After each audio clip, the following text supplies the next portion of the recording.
President Bush, Secretary Baker, Dr. Gillis, Professor Kalb, distinguished guests, members of the diplomatic and consular corps, ladies and gentlemen. It is my distinct privilege to welcome you to the inaugural annual conference of the James A. Baker III Institute for Public Policy. This conference has been made possible by the generous support of the Coca-Cola Foundation, for which we are most grateful. The subject of the conference is foreign policy challenges at the end of the century.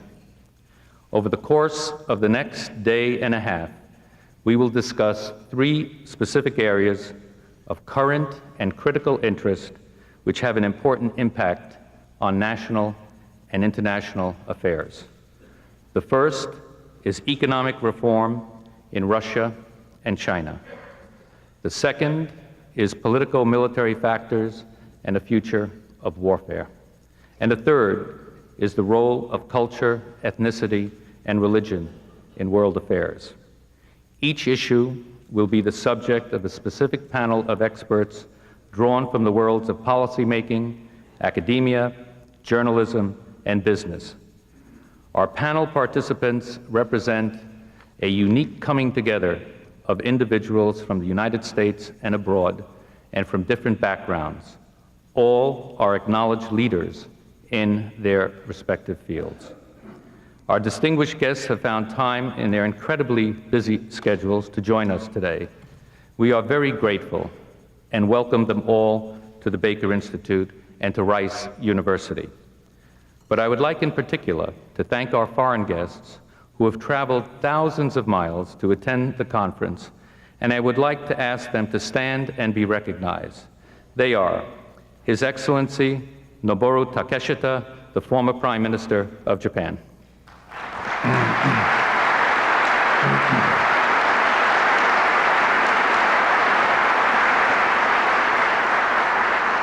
His Excellency Hans-Dietrich Genscher, former Foreign Minister and Deputy Chancellor of Germany.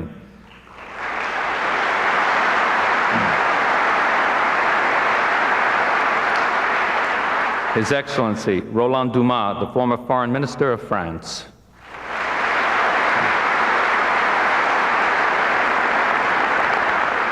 His Excellency Alexander Besmyatnik, former Foreign Minister of the Soviet Union.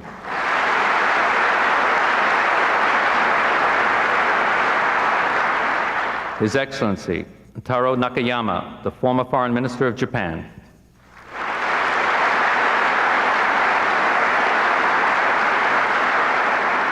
His Excellency Chu Ki-chen, former Ambassador of China to the United States and presently the Vice Chairman of the National People's Congress Foreign Affairs Committee in Beijing.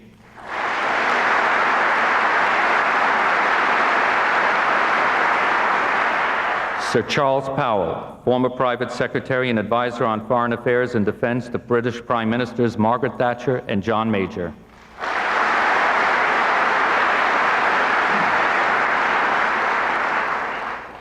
And Dr. Martin Van Creveld, Professor of History at Hebrew University in Jerusalem, who's come a long way to join us.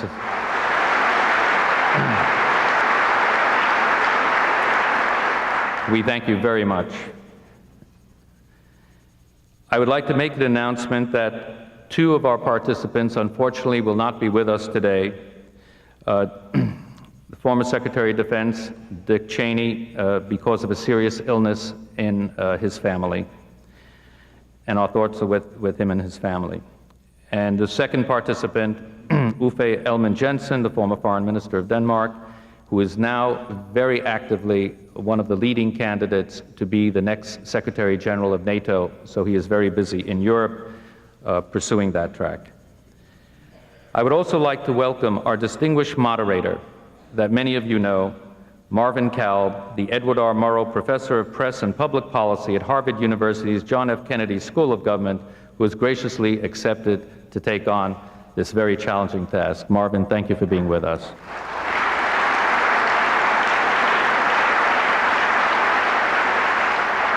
To be frank, we expect much of all our participants, but how could we not, given who they represent? They will bring a truly diverse range of experiences and insights to our proceedings, and all have proven track records of excellence. As director of the Baker Institute, I see this conference as an early example of the role envisaged for the Institute when it was first conceived as an idea by the faculty of Rice University just 3 years ago. That role is a simple one in abstract: to serve as a vehicle for the advancement of the theory and practice of public policy. But playing that role is far more complex in practical terms. It requires reaching across traditional boundaries, both geographic and disciplinary, to bring together the very best minds available in the worlds of policymaking, scholarship, journalism, and business.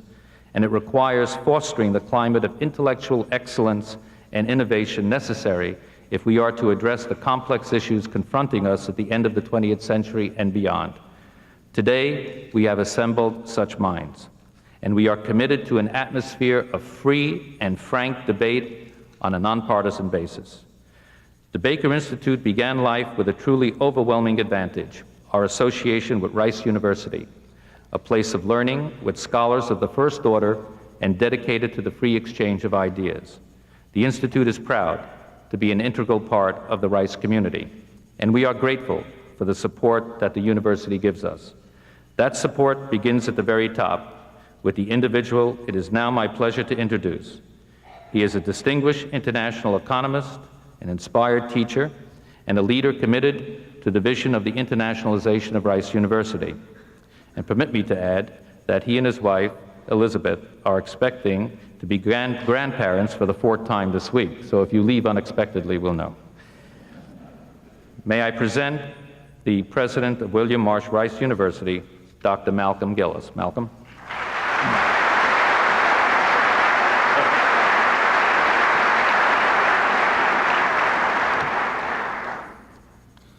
Good morning y muy buenos días. Thank you, Ed.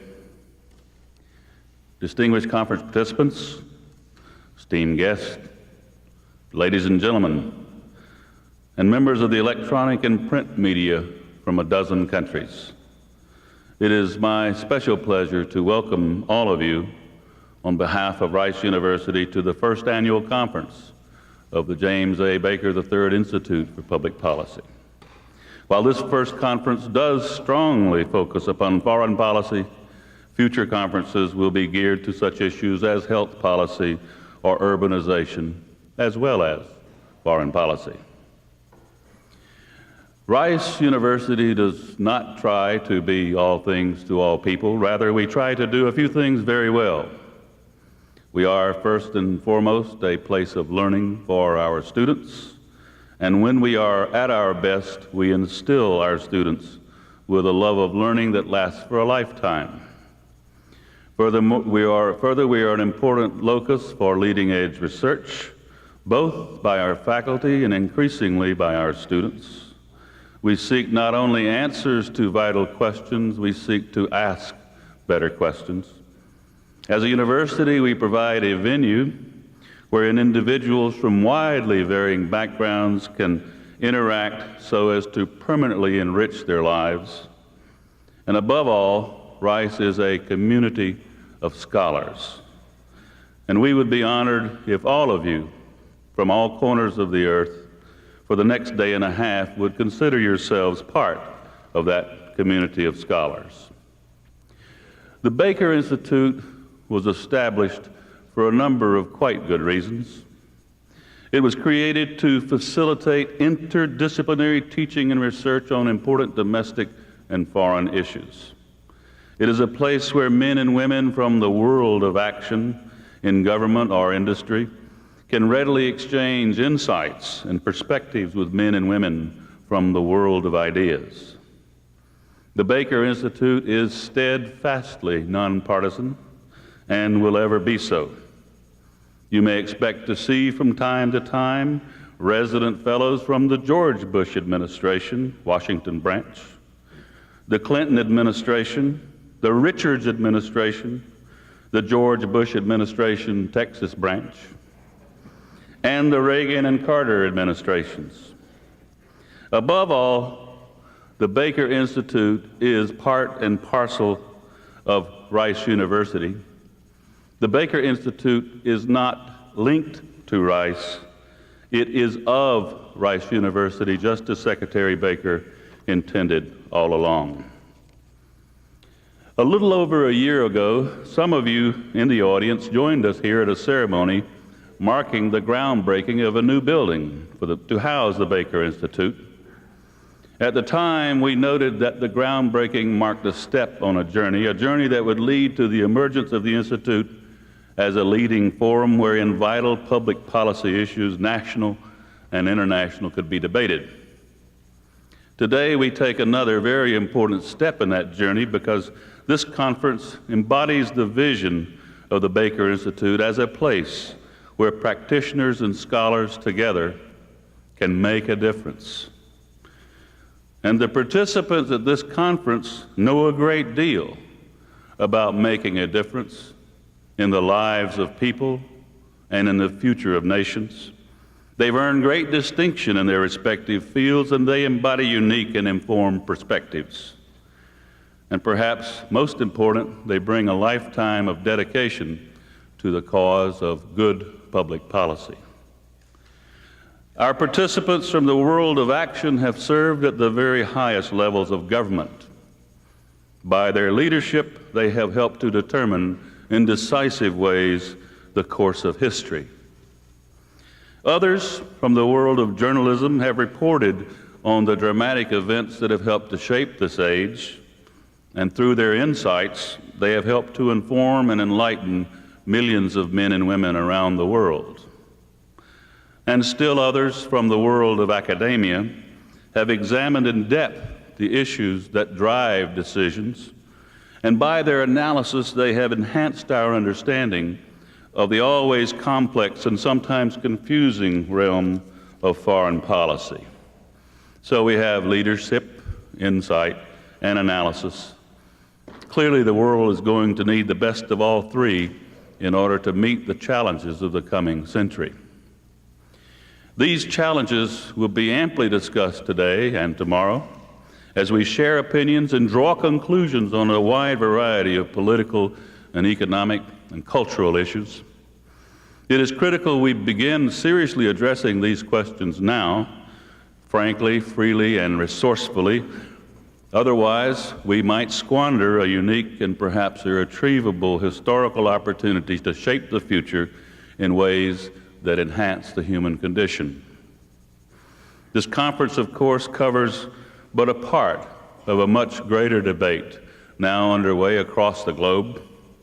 But given the extraordinary talent of those assembled here this morning, this gathering can nonetheless play an important role in narrowing our still large zones of ignorance that surround our understanding of the impact of public policies on the body politic, economic, and social.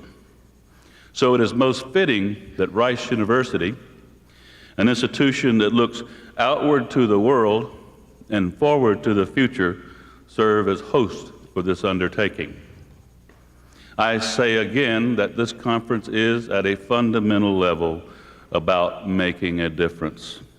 How appropriate then that the proceedings begin with two men who have done precisely that.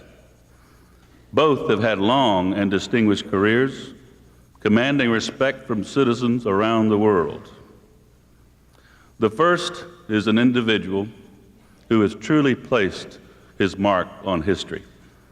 There is no need for me to repeat his long list of accomplishments. Suffice to say that as leader of this nation and spokesman for our friends and allies, he safely and successfully led us through one of the most perilous periods of the century. His name is a byword for the very highest standards of public service and leadership. His life, from the cockpit of his crippled Avenger torpedo bomber in 1943, throughout all of his public service, exemplifies the power of courage and determination.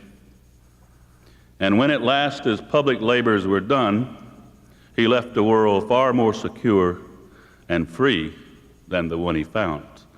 It gives me great pleasure to introduce the 41st President of the United States, George Bush.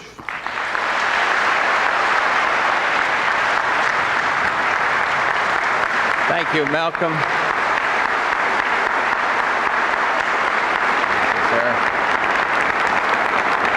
Thank you. Thank you very much. Please be seated, and thank you, President Gillis, for that very kind introduction. I bring you greetings. I'm a greeting bringer these days in my life. One from Barbara Bush, who is the famous author to whom I'm married. She, like all Bushes, loved the Bakers and is sorry she's not here. I bring you greetings from our kid, who is governor of the state of Texas also. So I'm delighted to be here. I want to salute all assembled, all the outstanding participants. Marvin Kalb, one of America's great and most distinguished journalists. And I'm pleased to be here for a number of reasons, both professional and personal. First and foremost, it's a sense of pride, really, in a close friend of some 35 years for what he's done with his life and what he continues to do with his life. Time and again, when duty called, Jim Baker has answered. He served in the armed forces, and later he gave of himself in many capacities in public service. And he did so always with the highest sense of integrity and honor. And so it is with a personal sense of pride that I've watched my friend's many accomplishments, and this Baker Institute under Jim and Ed Dirigian, one of our most respected and effective diplomats, will prove to be a great treasure for Rice, a great treasure for our state, and indeed a national asset. For the last 17 years, Jim's life and mine have been inextricably intertwined. And when I think about my time as President of the United States, I'm, of course, grateful for the honor, the privilege of having served in the Oval Office, but I'm also grateful for the people, for the superb team that was at my side. We were confronted with an unprecedented series of far-reaching and historical changes in the world during those 4 years. And when we left office in 1993, freedom had triumphed in the Cold War, and an ideology which held the free will of man in contempt, imperial communism, was no more. Superpower conflict was over. The threat of nuclear war that scared the generations precedent had been greatly reduced. Europe was made whole again. A divided Germany was divided no more. And age-old enemies in the Middle East were talking about peace. And Iraq's brutal aggression ended. A superb, historic coalition, the work of many here today, came together to get the job done.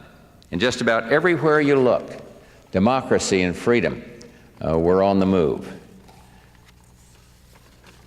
All of Jim's guests at this conference played a very important role in some or all of these dramatic changes. And we'd faced a new world every day, it seemed.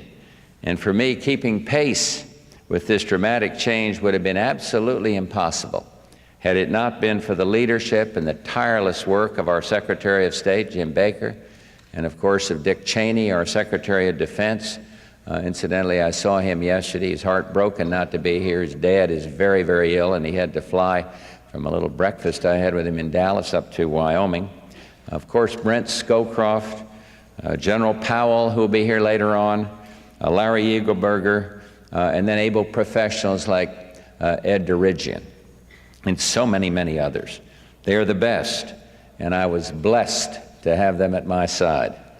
But while the world which is evolving in the aftermath of the Cold War is a safer place, with free trade and democratic capitalism bringing more opportunities and better standard of living to people who previously had no way to lift themselves up, many complex and compelling changes remain. And I could go right down the line on these difficult questions. I see our friends from China here.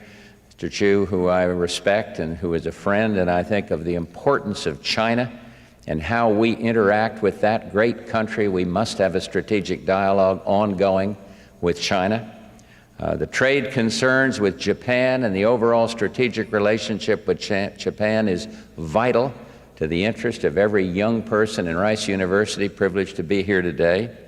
NATO's role in the post-war world, the continuing peace process in the Middle East is vital.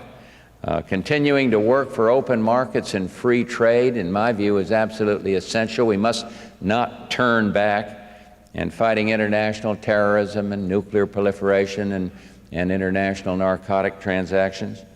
And with respect to our distinguished foreign guests, it seems to me that the essential element must be American leadership. And it's the hard work of diplomacy. It's remaining engaged in the world. It's just that simple, because it is really that crucial. And when I look at our future, and when I look at how far we've come, I'm an optimist. I truly believe that our children and our grandchildren and those students at Rice University here in this room today can look forward to a brighter tomorrow. And at the same time, I'm concerned about the growing chorus of isolation and protectionism on both sides of the political aisle in our country.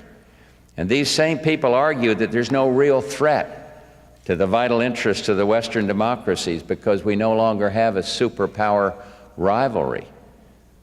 That view is narrow-minded. And I worry, too, that some of these voices are shouting that we ought to get out of the United Nations.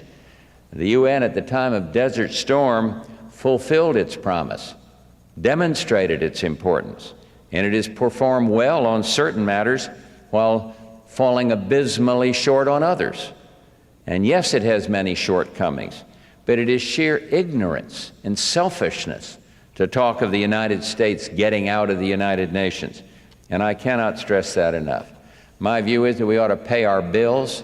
Who was it? One of our justices said, great nations, like great men, must keep their word. And we ought to pay our share, and then we ought to try to make the place more efficient, not lob grenades into it because of things that we don't like. At the beginning of this century, Teddy Roosevelt said, "Much has been given us, and much will be rightfully expected from us. And we have duties to others and duties to ourselves, and we can shirk neither." As we consider the foreign policy challenges at the end of this century and into the next, we are wise to heed Theodore Roosevelt's counsel. The U.S. does have a disproportionate responsibility to continue working for peace and freedom. It is our duty, and we cannot back away now. We must not. Like the man himself, I know that this wonderful Baker Institute's going to be out front on these issues, leading. And so to all of you who come to this facility, I would urge you to take a look at Jim Baker's life of accomplishment and then follow his example. So Jimmy, congratulations, thank you, and to all involved in this project, it's just the beginning, but keep up your interest, keep up your hard work, and may God bless the work of this institute. Thank you very, very much.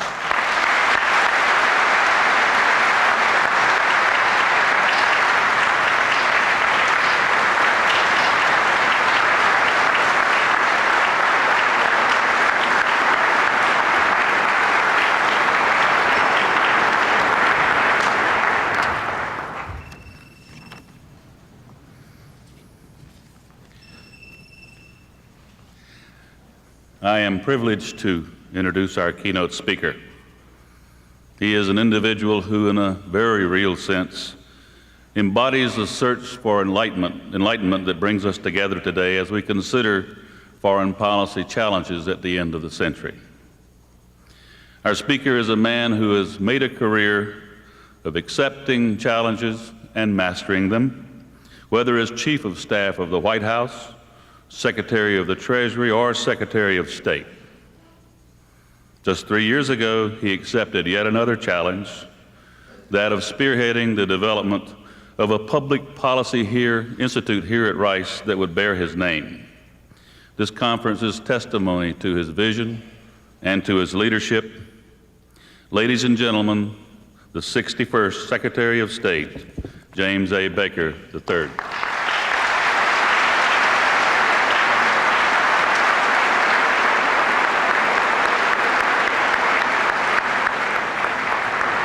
Thank you. Sit down. Oh, sit down, please.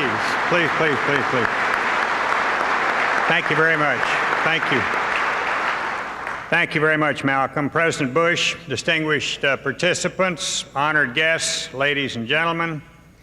President George Bush once asked very famously, "Where would we be without friends?" And looking around this auditorium this morning, I'm struck by how much I have depended upon friends in my own life. And that begins with George Bush himself, whose presence here today reminds me yet again about how much I owe him for his unwavering support over the course of 3 decades. I was privileged, very privileged, to have served a president like George Bush, whose strong leadership steered us during a truly remarkable period of change in the history of the world. There's another friend I'd also like to mention this morning.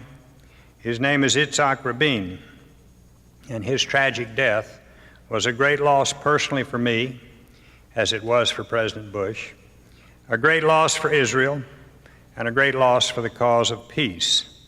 Hopefully, the work of this institute over the years can contribute in a small way to solutions for the kinds of problems that caused his tragic death. And looking out there around the audience this morning, I see other friends as well, friends from my home here in Houston, friends from Washington, where I worked for many years during the Ford, Reagan, and Bush administrations, and particularly friends from around the world who were my colleagues as we struggled together, sometimes successfully and sometimes unsuccessfully, to put common purpose in the service of shared interests. And it is to those friends from abroad that I would really like to offer a special welcome today, to the individuals who have found time in their busy schedules to travel all the way over here from Europe and Asia in order to join us as we discuss the challenges of foreign policy at the end of this century. And my friends, your presence at this conference does honor to us all, and I would like to extend to you my personal appreciation as well as the thanks of everyone here today. Now, by my count, the participants in the conference panels include 1 former prime minister, 4 former foreign ministers, as well as other senior government officials. It also includes, as I think Ed Derigian mentioned earlier, a retired general turned author whom you may have heard about in the news lately and who will be here with us this afternoon. And I don't want to list all of these individuals by name, much less try and recount their many offices and achievements. I may have been Secretary of State for 3.5 years, but my mastery of protocol isn't up to that task. We're also honored, ladies and gentlemen, to have with us some of the very, very brightest minds that the world of academia has to offer, scholars who are going to bring unique insight into our proceedings. And as I told someone this morning, if there's one thing that I think this institute must do, it is to achieve some very fine and very real scholarship. We're also privileged this morning to have with us journalists with tested track records of aggressive reporting and shrewd analysis and high professional ethics, as well as many executives out there in the world of business and commerce with established reputations. So in sum, I think we've gathered here today a group of individuals whose experience and knowledge and judgment are truly extraordinary. Despite varied backgrounds, I believe all of us are here today for one very simple reason, and that is that we all share in a profound belief in the importance of international affairs and a passionate commitment to the cause of international cooperation, peace, and security. I think, unfortunately, today, neither that belief nor that commitment can be taken for granted. As you just heard President Bush say, here in the United States, the voices of isolationism are stronger than they have been since the entry of the United States into World War II. And they can be heard, I'm sorry to say, across the political spectrum and in both political parties. A similar trend inward, I think, may be seen elsewhere among the major powers of the world. And yet this retreat from international engagement is occurring at precisely the same time as the world moves, often violently, through a period that is so new that the period has yet to acquire a name. We are living in a time that we still call the post-Cold War era, for lack of a better term. And it is a time, I think, that is fraught with both opportunity as well as risk for the international community. Our panels are going to be addressing those opportunities and those risks in three key areas: economic reform in Russia and China, political military factors in the future of warfare, as Ed had said, and the complex but crucial role of cultural, ethnic, and religious factors in international affairs. Now, the choice of these three topics for the panels is not coincidental, because I think these three areas are undergoing transformations today of historical proportions. One such transformation, of course, is the emergence of a truly global economy that's based on free market principles.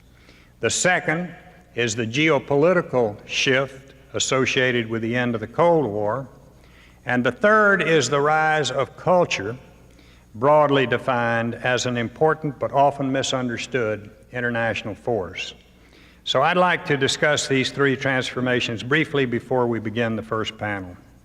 And I do so, ladies and gentlemen, not in any way to prejudge the deliberations of the next day and a half, but to try and provide for you what I hope will be a useful context for a wide-ranging and very frank discussion. So let me turn first to the global economy. I think overall it's very clear that there's a trend toward economic liberalization. All around the world, countries are moving to deregulate their economies. They're moving to reduce the size of their governments. Today, free enterprise is nearly universally recognized as the best means to increase real growth and the best means to increase the standards of living of their citizens of the various countries embracing free enterprise.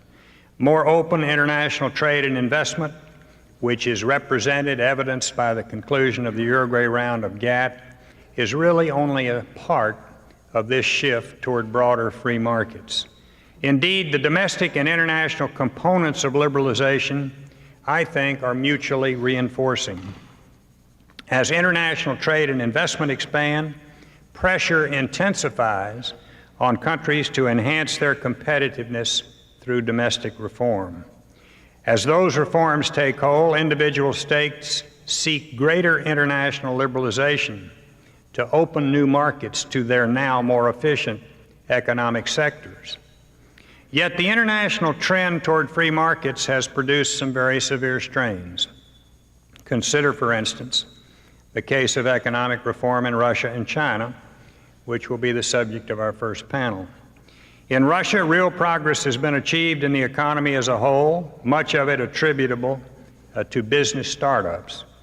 But economic liberalization has exacted some high, short-term costs in terms of unemployment, inflation, and standards of living. And it has also, unfortunately, been associated with an alarming rise in common and organized crime. These developments, in turn, have triggered a strongly negative popular reaction and prompted the emergence of powerful forces in Russia demanding that the pace of reform be slowed, if not reversed. In China, of course, the picture is somewhat different. Here, too, economic reform has entailed certain social costs, but its general effect has been far less disruptive. Indeed, we would all have to acknowledge, I think, that dramatic progress has been achieved. Nonetheless, some very serious questions remain.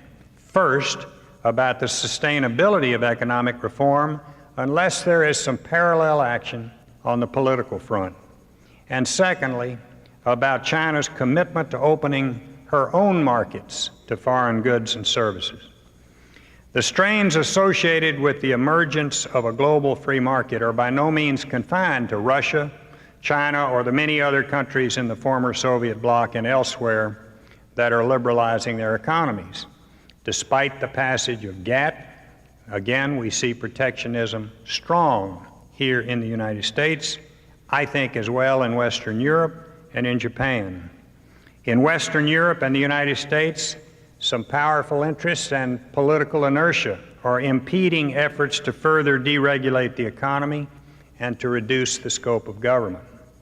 And in Japan, a tradition of export-led growth is similarly impeding reforms that would offer more choice and lower prices to Japanese consumers. The benefits of free markets in terms of heightened growth and rising standards of living are clear, but I think there's also a growing realization that globalization carries with it a lot of uncertainty. The short and even medium-term consequences of heightened competition can be very, very painful, both for individuals and communities.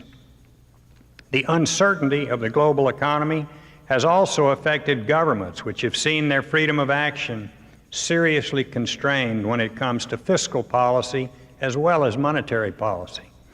Today, daily foreign exchange turnover in international markets is approaching $1.3 trillion daily, or twice as much as the accumulated reserves of the world's major central banks.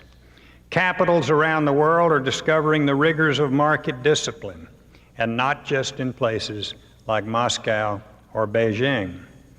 I stress the experience of the West for two reasons. First, because it's important to recall that the uncertainties engendered by the global free market are not limited to the so-called emerging markets or emerging economies, though their effects there may on the whole be more severe. And second, I think it's crucial to remember that the long-term prospects of economic reform in places like Russia and China hinge upon the maintenance and indeed upon the expansion of the international regime of open trade and investment. Let me turn now to the geopolitical arena. At one level, the end of the Cold War has obviously increased the potential for international cooperation. Despite some differences, Washington and Moscow relations are far more productive today than would have been imaginable simply a decade ago. And the current dialogue between Western and Eastern Europe on closer economic integration would have been similarly impossible. But the end of the Cold War has also had other and more ambiguous consequences. Some of these flow directly from the dissolution of the Soviet Empire itself. Over the last 5 years, we've witnessed an explosion in the sheer number of independent international actors. These new states all have interests. Those interests do not always coincide. And conflict, from outright war to simmering tension, has been the result in the Balkans, in the Caucasus, and in Central Asia. With the end of the Cold War, Russia itself seems to me to be drawn in two directions. The first, toward closer political association and economic integration with the West, and the second, toward a resumption of a more traditional role, reaching back to the Tsarist past and involving its neighbors in what is now called the near abroad. Under President Boris Yeltsin, that former position has been dominant, but as the rise of ultranationalist forces in Russia demonstrates, it is by no means unassailable.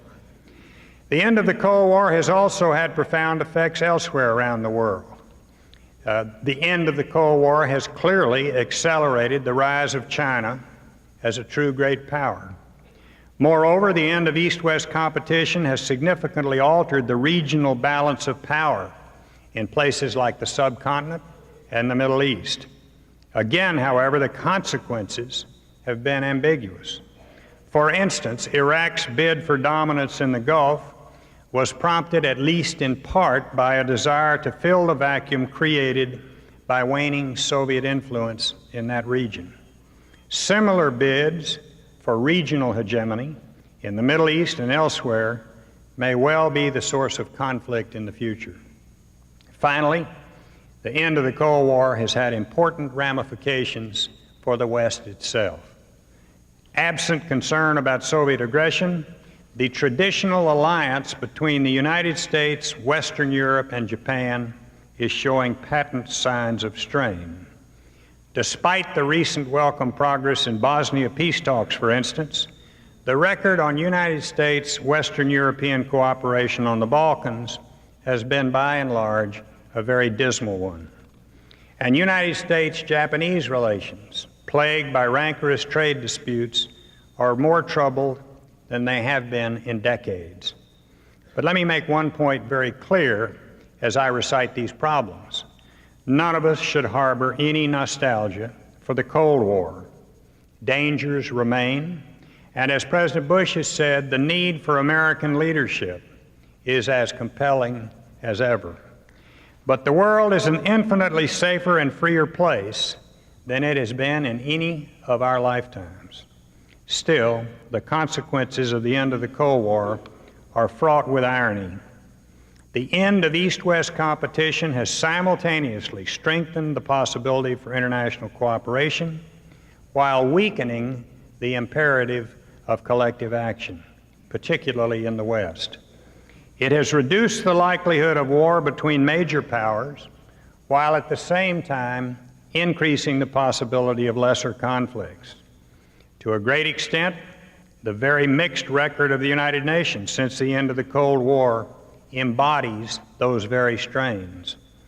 The effectiveness of the United Nations, we should remember, always depends on a strong consensus of opinion among its member states.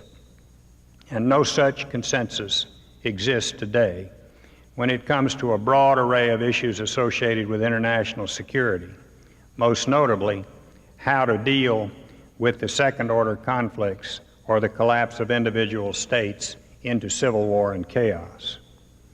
And that brings me to our third and last subject, culture, that broad, complex, and contentious area that would include religion, ethnicity, and language.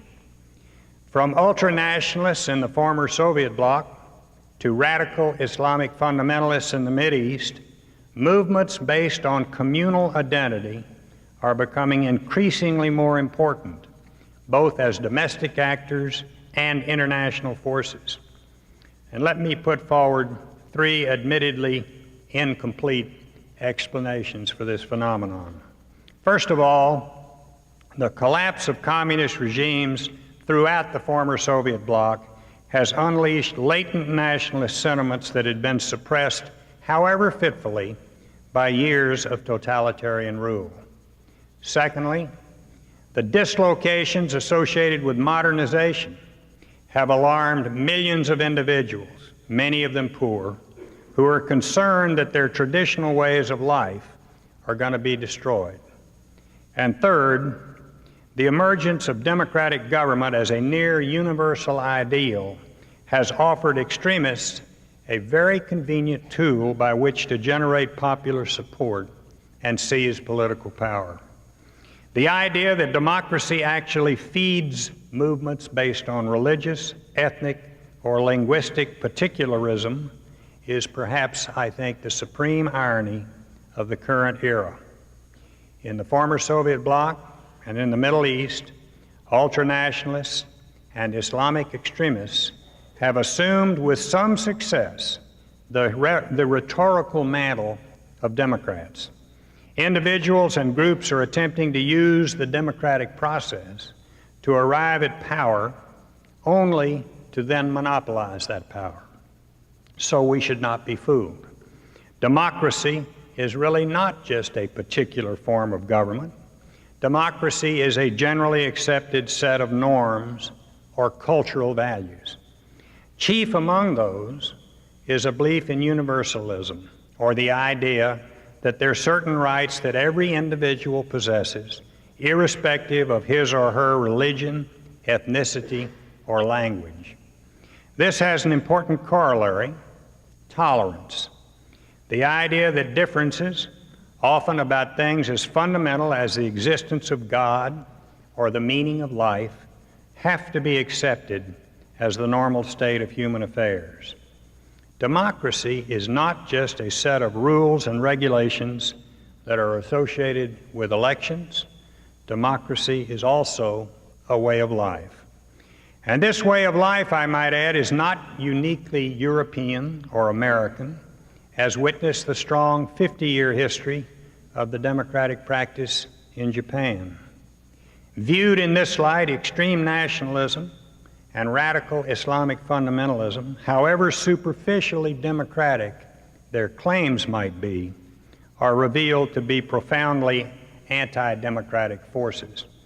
Both of them deny universalism by limiting the full rights of citizenship to members of specific religious or ethnic groups. Both are profoundly intolerant of those who do not belong to the dominant group or who ascribe to unorthodox religious opinion.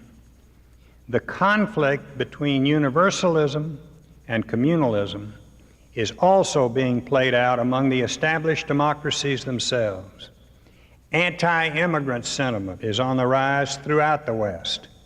Even here in the United States, we've seen the rise of demagogues preaching their own form of communalism, oftentimes based on the divisive issue of race.